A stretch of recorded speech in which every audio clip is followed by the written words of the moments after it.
Так было и в годы советских пятилеток. В 1967 году в рамках договора о дружбе Советский Союз предоставил возможность болгарским товарищам практически неограниченно осваивать и увозить основное богатство Коми – древесину.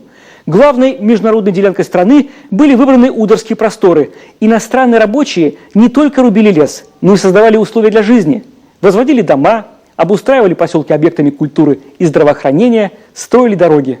Это был период бурного рассвета и исторического эксперимента государственного партнерства с человеческим лицом. Ольга Коняева об осколках тлетворного влияния Запада.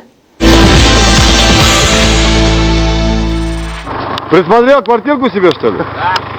Поселок Верхнемезенск в Ударском районе сегодня больше напоминает экспонат Большого музея жертв перестройки. Туристы-экстремалы приезжают сюда за драйвом, а те, кто жил здесь раньше, за воспоминаниями. Свой недолгий век населенный пункт закончил бесславно.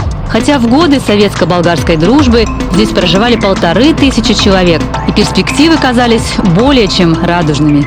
Здесь, на северо-востоке европейской части страны, в бескрайних лесах Коми АССР, советские и болгарские специалисты выбрали место для строительства лесозаготовительных предприятий.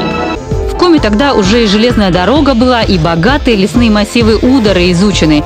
Так в таежной глубинке ударными темпами возвели 280 тысяч квадратных метров жилья. Появились Усогорск, Благоево, Междуреченск и Верхнемезенск. Каждый как кусочек солнечной Болгарии в Коми. Десятки тысяч лучших болгарских специалистов приехали сюда жить и работать целыми семьями. Во всем видна забота о людях, о их здоровье, о маленьких обитателях таежного городка.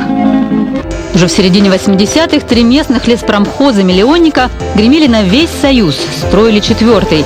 Болгарам жилось комфортно. Продовольствие поступало с родной страны, так что в местные магазины за импортным джемом, компотами, кофе приезжали даже с соседней Кировской области. Зарплаты соответствовали трудной северной жизни. Многие нашли свое семейное счастье и уже после закрытия предприятия уезжать из Коми не захотели. Когда я приехал ребенком, мы приехали в августе месяце. Для меня это была такая радость, что я еду в Россию. Для нас в Болгарии было такое, поехать в Россию, это считалось почет. И вот когда сказали, что ты едешь там жить и учиться, меня первого в нашем классе в Болгарии приняли в комсомоле, потому что сказали, как так, ты поедешь и не комсомолец. Все изменилось в 91-м, когда по указу Михаила Горбачева государство перешло на рыночные отношения со странами Восточной Европы. Флагман лесной промышленности Советского Союза в считанные дни превратился в убыточное предприятие. Получилось то, что те машины, механизмы, оборудование, горюче-смазочные материалы, стройматериалы, которые и многое другое, что поставляла советская сторона, все это исчислялось теперь уже, простите, в долларах американских.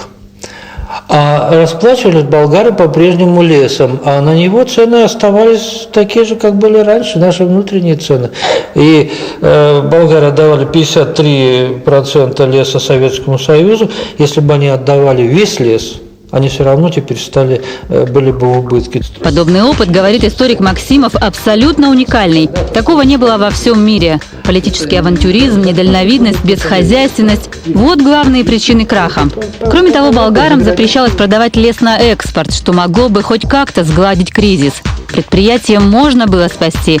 И рабочие, уезжая, даже оставляли свои вещи, убежденные, что вернутся. Конечно, очень жалко было. Мы до последнего все надеялись, что это предприятие не закроют.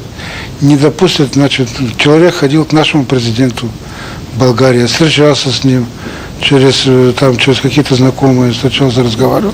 Но когда приехал человек здесь обратно, он сказал, что вряд ли что-нибудь получится. Сегодня в Коми продолжают жить около 800 болгарских семей. В душе сожаление о прошлом и даже надежда на новый виток отношений, возрождение предприятия. В самой Болгарии бывшие лесозаготовители Коми каждый год собираются на Купринке.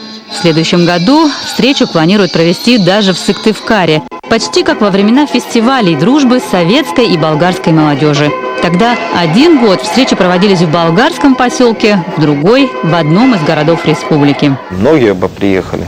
К сожалению, жалко, что нету прямых рейсов Сыктывкар-София, как раньше были. Я думаю, если бы они были, здесь туризм, многие вот здесь чем еще Коми привлекает? Своей же природой. Многие говорят, вот комары, там болото, но вот это рыбалка, вот эти ягоды, грибы. Многие бы приехали чисто из-за охоты, из-за рыбалки.